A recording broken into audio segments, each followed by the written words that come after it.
mensen. Wij zijn Anne-Katrien en Michiel. Wij zijn leerlingen van het Sint-Joseph College in Turnhout.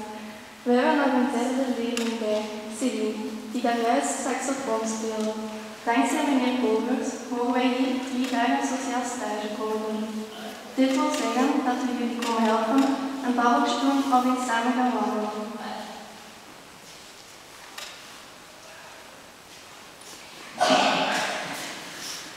Voor ons is het een hele ervaring. Misschien hadden we het een beetje onderschat, maar we zijn niet bang om jullie te helpen. Dus we maken er het best van. Luc, jij ook bedankt voor je grappige opmerkingen en deze unieke kans. We hopen dat jullie deze 3 dagen leuk vinden en dat we goed helpen aan een supervakantie. Dank u wel.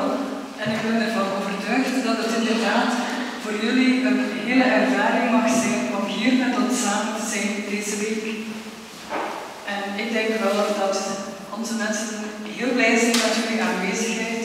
Als ik de lachende gezichten zie aan tafel, als ik de mensen zie met wie jullie gaan wandelen, want er heeft deze morgen al iemand gezegd, ik ben blij dat de leerlingen terugkomen, want dan kan ik met hen gaan wandelen en dan kunnen we ook eens praten.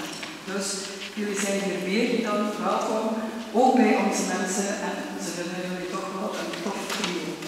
Dank u wel om hier aan